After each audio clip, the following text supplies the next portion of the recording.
All right. All right. Hey, what is up, guys? Welcome back to another video. Today, I have Luke Deutschlander, also known, aka the Wolf of eBay. And so today, I'm actually going to be doing an interview of him, just kind of asking him a bunch of questions about phone flipping, looking at his story, because if you guys don't know, he does some big numbers, way more than I do right now. And it's definitely a guy that I am looking up to. And he's honestly mentored me a little bit throughout the past couple of weeks. So with that said, we're kind of going to get right into it. So before we get into it, definitely hit the like button for today's video.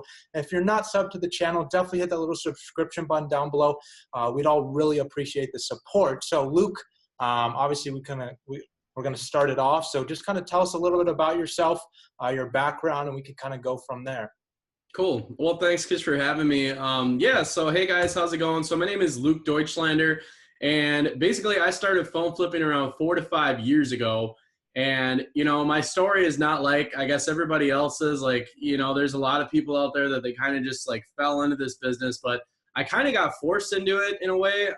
You know, it's a long story, but long story short, basically, you know, desperate times came to desperate measures, and, you know, I lost my job at the time, and I just needed to make more money. Like, I had all these bills that I had accumulated. I had a bunch of car payments, and I actually had a house payment at the time too, and I was working at this really good job when I was 19 years old, and I was basically bringing in around $8,000 a month. So naturally, I kind of had adapted to that lifestyle, and then long story short, the economy kind of changed. It was an oil field based job. All the oil field jobs went away, and I lost that job. And that job was basically everything at the time. And that's all I knew, 9 to 5. I mean, I was literally a put on your blue jeans and go get dirty with your, you know, steel toe boots. That's what I was doing, was physical labor. And then all of a sudden, like I said, I lost the job, and I didn't know what to do. I didn't know what to do. I had never been an entrepreneur before. I, you know, never bought and sold anything. And at that moment, I basically got involved in some stuff that was, you know, not so legitimate. It was a bad thing. This is, like I said, 5 years ago. But I basically did some stuff that was not so good, got put into a really bad place. I pretty much lost everything that I had. I had a 2013 Dodge Ram at the time. I had a 2013 Scion FRS, a 2013 Yamaha R1, and then I had a Trailblazer and a Cobalt SS at the time too, and a 5-bedroom house.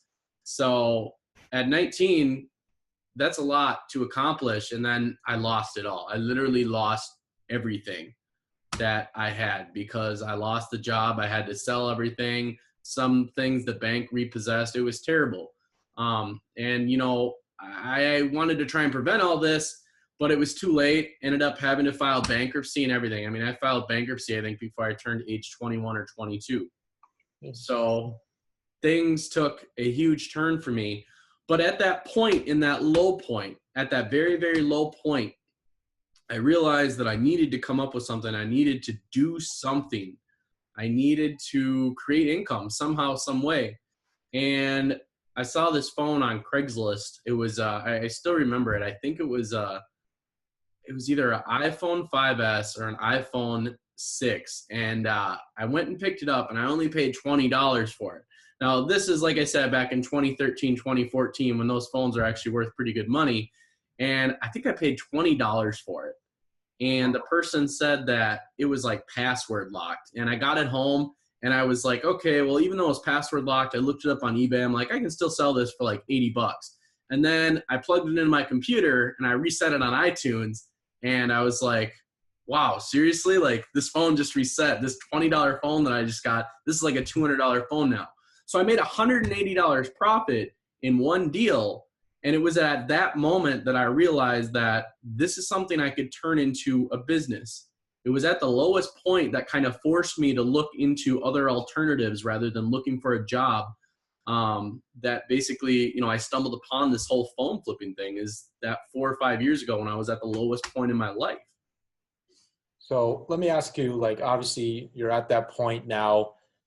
How did you just make a lot of mistakes in the beginning? How did you end up learning? Was it just like trial and error, or did you have somebody, or what was that kind of looking like? Sure. So like in the beginning, there was a lot of, I would definitely say there was a lot of trial and error. And I've actually got some kind of funny stories about some of the characters that I dealt with early on in the phone flipping game. Yeah. So, something to mention, some of the people out there that you might be newer to phone flipping, some of it comes more natural to people than others. And by that, I mean, growing up, I was a big video gamer. I was a very technical person. I was always into computers. I typed like 130 words per minute, believe it or not. I've always been computer savvy, technology savvy. So it came pretty easy to me. And I did a lot of research online, and then some of it was trial and error, but I didn't have too many mistakes as far as buying phones, that were illegitimate. But I do want to reference one period in time in phone flipping. This is when I was about 2 years in. I met a character. We're going to just call him a character because this guy was just the shadiest person I think I've ever dealt with in my phone flipping career. And this guy, we're just going to call him a clown because that's what he is. He's a clown. So this clown that I dealt with, I remember meeting him. I was so excited. And this was, like I said, back in the day, this was like, I think 2014 or 2015. And he came across one of my ads on Craigslist. And fast forward to, I stopped reaching out to people. I started posting ads where people would reach out to me. So he reaches out to one of my ads and he says, hey, I got 5 brand new Galaxy S6 Edges unlocked for, they're just unlocked and they're 128 gigabytes. So I'm like, whoa, these are like Mac Daddy phones. So I start talking to this guy and everything seems legit. He's got this big story. I'm a professional poker player. I get phones. I get electronics all the time. And I buy these 5 phones for him. And at the time, I want to say these phones were, I think they were like $700 or $800 a piece online. I can't remember, this a while ago, but I didn't pay very much for them. I only paid like $350 each for them. And I bought all 5 of them. And I remember walking away from that deal like, damn, I just made, $1,000 to $1,500 profit.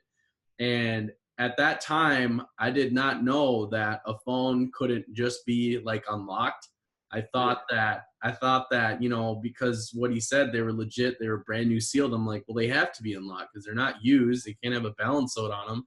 Yeah. And later on, I sold 2 of those phones on eBay. I sold them for, top dollar. Got lucky, didn't get any returns on the 2 that I sold, but I wanted to help some family out and help them make a little money. And then one of them wanted to keep one for personal use. So I sold one to my brother. It was like, I think I sold it to him for like 6. I gave him like $200 off what I sold it for on eBay. And then I gave 2 to my cousin also for him to resell. And, just to like check it out, I was like, if this supplier, this clown keeps giving me phones and keeps signing bill of sales, everything could be all good. And I didn't suspect anything because the guy signed a legal bill of sale and everything. He wasn't sketchy. He was, straightforward about everything. And then a month and a half went by. And my brother gets a message from eBay because my brother also sold one. And he said, yeah, people are trying to return this phone because it's like blacklisted or something. And then my cousin gets the same message too. Luckily, my eBay ones, for whatever reason, they didn't get blacklisted out of the bunch that he gave me, the 5. But out of the 5 phones, they got blacklisted. And I'm like, well, I don't know what to do, guys. And then I look like the bad guy. I got my cousin coming at me and my brother coming at me like, hey, you sold us crappy phones, blah, blah, blah, blah, blah. And I'm like, no, guys, I swear, I had no idea. I don't know what's going on. I've been doing this for a while and I haven't encountered this yet. Because keep in mind, I'm in a town of 13,000 people. This isn't Dallas, Texas. This isn't, big city. There's tons of phones going around everywhere. And so this is the first supplier or whatever you want to call them that I dealt with. And it turns out that this guy, all he was selling was finance phones. And at that point, that's when I realized when you buy finance phones that you have to buy them as bad ESN or blacklisted from the get-go because they will eventually become blacklisted. So that was one of the mistakes that I made. I didn't end up losing money, but I lost something more than money. I lost a little bit of respect and reputation with 2 people that trusted me, that trusted my expertise. So I was mad. So I blew up the clown guy's phone and, messaged him a bunch and told him, and he didn't seem to know much about it either. It seemed like he was convinced that the phones were also unlocked because he's just a seller. He didn't really know the technicalities of it. Yeah. And I ended up meeting up with him a few more times, but this time he got the prices, lower prices because of the fact that they, might not have been clean, even though he signed a bill of sale, everything was fine there. And I learned from that mistake though. Yeah, I mean that's the thing I always tell people is that like there's kind of like a finite amount of mistakes you can make in phone flipping. So it's fine to totally make one. And I tell people that all the time. Like me and you obviously do our best with like promoting our courses and helping them avoid the scams. But as long as you like, for me, I watched a YouTube video once and it was like I went out, bought a phone, financed, same thing. I didn't get the return because the guy ended up accidentally closing it on eBay. And he didn't know he can't reopen it. And so I always tell people, like, if you're going to make a mistake in the phone flipping industry, just recognize that it's like, as long as you don't make it again, you're never going to come across it again. And therefore, it's just going to be a positive cash flow from there. So it's totally fine to make the mistakes, especially for people that are like in the beginning of phone flipping right now. You're going to make mistakes. It's totally fine. But one thing I always tell people is that these phones still are worth something. Like if you have like this phone with you and ends up going blacklisted, it's still worth something. A lot of the times, if we're able to buy these phones low enough, and that's one of the things I always tell people, if you try to buy phones at a bad ESM price a lot of the time, worst comes to worst, you're still making $100 on them or whatever your minimum profit is. And then you kind of go from there. And if it ends up turning to be a good phone, you're easily making $200-300 on that phone. So that's a pretty cool thing I like about the phone flipping industry in terms of like, there isn't like there's a bunch of scams out there and we have to watch for them, but if we're able to learn from our mentors or learn from just doing it, as long as you don't make it twice, you're going to be successful here, right? So right. Yeah, definitely. I mean, it's a learning curve, like I said, just me being a technical person, I didn't make a whole lot of mistakes, but that was one mistake where after that had happened, I wanted to go out and do research. And, for some of the newer people watching this, I think I should clarify that because I think I even saw one of your YouTube videos where you were kind of wondering why, people always, say to buy Sprint is bad ESN, T-Mobile and everything. yeah. The reason why that is it kind of goes back to this mistake that I made, 3-4 years ago. And what I realized is that think of it like apartments, because I think everybody out there age like 17 and up can relate to this. Have you ever seen, driving through the neighborhoods or driving through your city, you see those kind of, I guess, lower end apartments that are like $500-600 a month for a 2-bedroom. And then you get to that upscale part of town and you see those apartments that are like $900 to $1,000 a month and they're in the nicer neighborhood. How you got to think of phones and the phone carriers are in the phone flipping industry is Sprint and T-Mobile are like those kind of ghetto apartments. They have credit screening policies when they bring in new customers that are more lenient than that of AT&T or Verizon that are up here in those $900 to $1,000 apartments. So naturally, all the kind of cruddy customers, and I'm not discriminating for anybody out there who has Sprint or T-Mobile. This isn't necessarily everybody, but it's the most common thing. Since Sprint and T-Mobile have very lenient credit policies, most of the time, these are the people that don't end up paying on their bills with Sprint and T-Mobile. Where Verizon and AT&T are up here, and they're a lot more strict on which customers they take in. And for that reason, why they blacklist after a month later, it's not because Sprint and T-Mobile always lock their phones. It's because it's what's called as the gray period.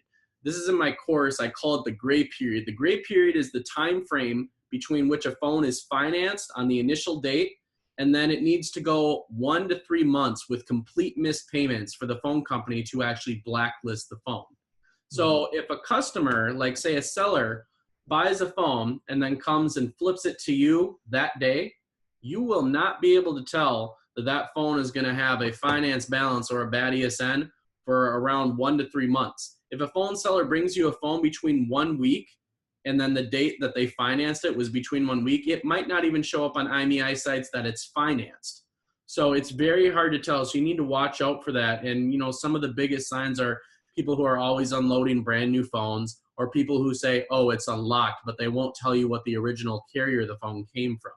So it's called the gray period, and you gotta watch out for that, because Sprint, T-Mobile, US Cellular, and all these kind of like lower end cell phone companies, they attract those kind of customers and they try and unload the phones after they only pay 1 month's worth of the bill. All right. Well, that's honestly, like, I'm always learning too. So that's pretty good information. So obviously people I mentioned in the beginning, like you're doing way better than me. And so obviously people are probably going to ask if you don't tell us, what kind of numbers are you pulling right now? Obviously you've been doing it for a bunch of years, but kind of give us a rough estimate of what kind of numbers you're doing right now. Sure. So yeah, like mostly for the most part, I started out on selling on eBay. I do have a lot of direct buyers that I sell to now, which is mostly on PayPal. But like this last week, I mean, it's been a pretty busy week. My girlfriend had to get her tonsils taken out, so I was there for surgery. I just officially closed on my second house yesterday, so I got a lot of other stuff going on. But even while doing that, Thursday I did like 5,500 in gross sales in one day, and then today got some more PayPal notifications for 3 to 4 grand. In a good month for me looks like around 30 to 40,000 while I've got everything else going on in gross sales. And then a really, really good month where I kind of just block everything else out and I focus on phone flipping is around 50 to 60,000 in 1 month flipping phones on eBay and PayPal between the two. Okay, and so obviously that takes the extra effort, and it's almost like you have to be kind of be doing it phone flipping for pretty much full time in a sense. I know obviously that you're not doing it full time because you have other things, but you're able to manage it now since you've been doing it for so long. What does it take to get to those kind of numbers? Are you getting phones from people all around the U.S.? Are you going locally? Like, how does that work for you? So how it kind of, like basically how I scaled up. So what I try and do is kind of the biggest tip I can give for people is if you live in a smaller town, like I started in a town of 13,000 people. And when I was in that town of 13,000 people, some of the biggest numbers that I hit was, 20,000, 25,000 a month, which is still really good. But I was just like, man, what if I could somehow, gather phones from people like outside of my area? So what I've personally done is I will post ads in cities that are 50 to 80 miles away, kind of like a surrounding area. So my city's here and I try and target kind of this circle, this little Yeah. circle that I kind of plan out. And I'll only market, within this circle. I won't go way out here or way out here, but I like to market around in the circle. And when I get people who message me, asking me for phones that are far away, I'll usually offer them a $20 gas card. And usually if my offer for the phone is good and then the $20 gas card, they're totally sold on it. And not to mention, you can take that gas card receipt and you can just put it in your slips at the end of the year for a tax deduction. So you're really not spending any more money. You're more or less kind of investing and, catering to the customer and getting them to come your way. They're happy with the phone, and you just got a deduction and made somebody's day because you gave them a gas card too. People are willing to actually come that far? Yeah, I actually had a customer. It's not something that I normally market for, but I had a customer bring me a iPhone X around 1 hour and a half away, one way, all the way to Starbucks. And I gave her a $20 gas card. She was pretty happy. What happened is she bought an iPhone X. I felt bad for her. She bought an iPhone X and she paid $700 for it. Turns out when she went to go activate it, it was for the wrong carrier, and then it was blacklisted on the one that she wanted to activate it on. Yeah. So I sympathized with her over the phone. I told her, hey, I'll give you a $20 gas card if you want to meet me, at Starbucks. That's where we met. And she was happy, and I think I gave her like $300 for the phone. So I ended up selling it for like $550 to $600. It was mint, just got screwed over. Anything like that, right? Yeah. Right. So that's like one of the biggest things I do. And then, another thing that you can do is try and record all your customers. Like every time a customer sells me a phone, I actually save them as a contact in my phone, and then I set a little note, and it will say like, this lady came from Minnesota and she sold me an iPhone X on this date. Send a message in 1 month and ask if she has any other smartphones or electronics. So I follow up with a lot of people, which I think a lot of phone flippers, they don't do that. But you'd be surprised if you follow up with the customers that had a good experience with you, how often they actually have other stuff they want to sell. Yeah, because I mean, I've noticed that too when usually, especially with families, when one person's trying to sell their phone, the whole family's trying to sell all their phones, right? And that's where we're able to have those $1,000 profit kind of days because some family wants to unload their entire thing. Like that's where people can start seeing a lot of money is in those kind of cases. So exactly possible. And so Obviously, we're not trying to make this too long, so I have two more questions for you. Obviously, phone flipping, it's starting to pick up a little bit traction with guys like me and you and a couple other guys in the industry kind of promoting it. What is kind of the future of phone flipping in your opinion? Is it going to be dead soon? Is it just starting? Like, what is your outtake on that?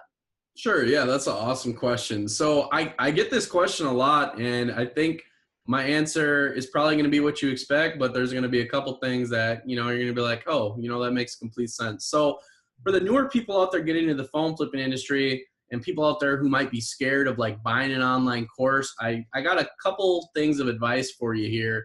And then on top of that, a couple words of encouragement. So number one, buying a course online from somebody who knows exactly what they're doing, that's been doing it for like 3 to 5 years, or even somebody who's newer, but is doing a good job and displaying good information, that by far is the best way to take this business in, is from an online course from somebody who already knows what they're doing.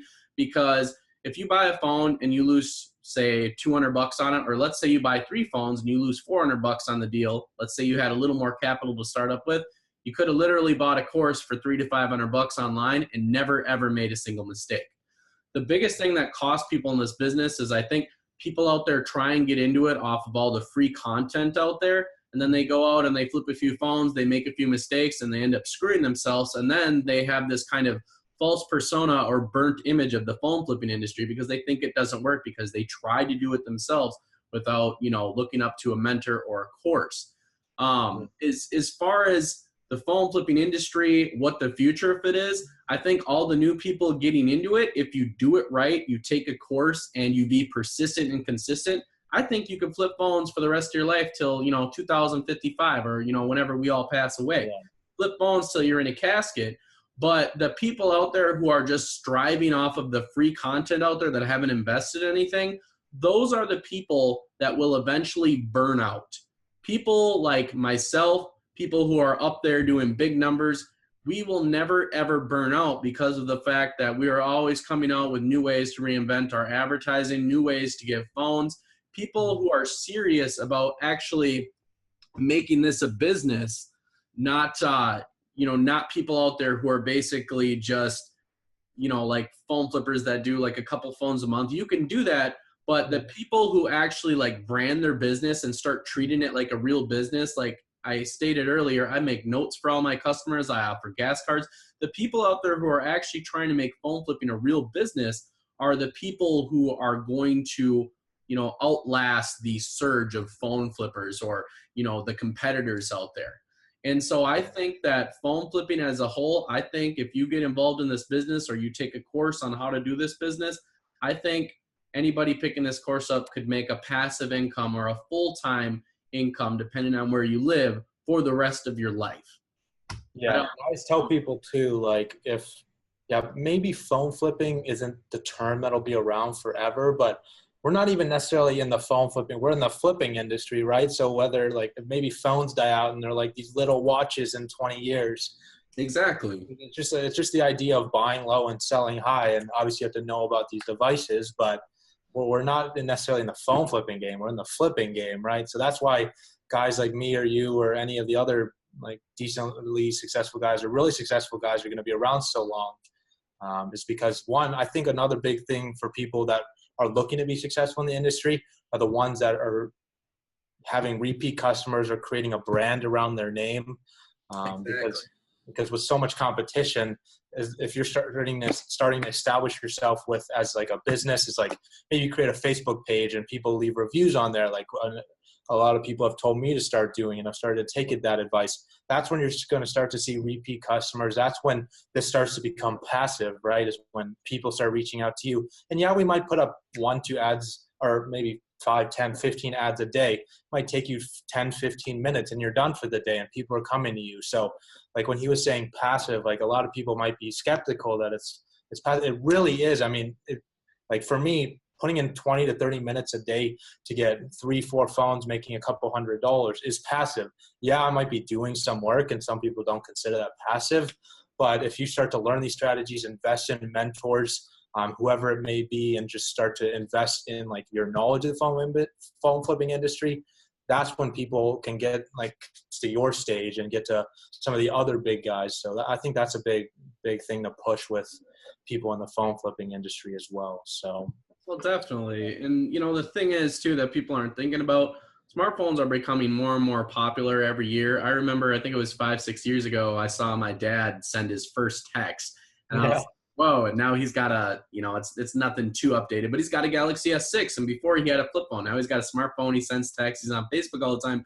Even the older generation is adapting into the newer generation smartphone trend. And, there's only more and more millennials being born or newer generation being born. Smartphones are going to increase, astronomically over the next 5 years, not to mention the prices on the smartphones are going up and too, which means that when people break their phones, they're going to be, they're going to be more expensive to replace. They're going to want to sell them.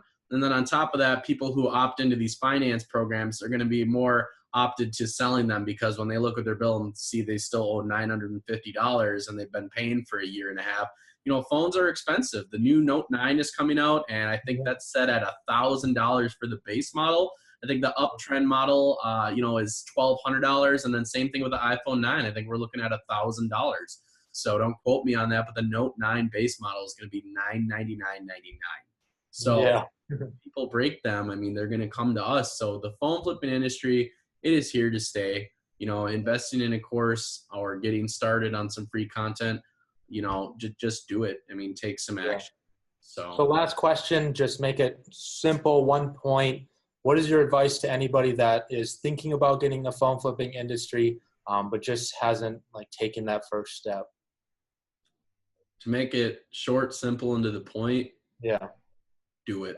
Because if you don't start today, you're going to be, working for somebody else for the rest of your life, building somebody else's dream. And there's no better time than 2018 to basically take a step into starting a side business, investing in yourself, a course, and, possibly making a full-time income for yourself. I mean, this is the generation of online entrepreneurs, and it's never too late to learn. But if you don't start today and keep procrastinating, you're never going to start at all. Procrastination has killed many businesses since the dawn of time. People procrastinate, and overthink things. You just need to sit down and you just need to do it and tell yourself, I'm going to make this change. I'm going to take action, and I'm going to make my financial, output in life, better than it is now. And you guys just got to do it and believe in yourself. Perfect. I like that. So obviously we're wrapping up the video here. So I'm going to leave a minute here. If you want to, how would somebody be able to contact you or find you? Or do you have a Facebook group? Do you have a course yourself? You kind of plug if you want. So yeah, absolutely. So yeah, if you guys like kind of my input in this video, you guys can check me out on YouTube. Just search Luke Deutschlander. I'm sure Kish will drop some links down below in the YouTube video today. But you can find me on YouTube. I've got Facebook also. It's just Luke Deutschlander. Same with Instagram, Luke Deutschlander. And if you guys would like to learn, how to flip, $10, $20, $30,000 a month online, I do have an online course and a paid members only group with over 100 members in it currently. And you can find that by just going to www.phoneflippingacademy.com, just how it sounds. And you guys can check out my course there. My course is normally $697.99, but for you guys checking out Kish's video today and everything, I will throw it to you guys for 50% off at $297.99. Steal. Yeah. This guy knows what he's talking about. You guys have already seen that. So, Luke, I appreciate you being here. For all of you that made it to this far in the video, I know you guys are serious about this. So definitely take what Luke said, take what I said into consideration, which I know you guys are smart enough to. And if you enjoyed today's video, definitely give it a thumbs up. Hit that little subscription button down below. If you'd like to see more content, me and him are going to be shooting videos probably every single week for the foreseeable future, whether on my channel, his channel. So definitely go subscribe to his channel as well. He's growing around the same amount as me. So let's get him up there. And with that said, I'll see you guys tomorrow in the next video. Awesome. Thanks for having me, Kish. Yeah, thanks, boss. So you want to just shoot that over later and then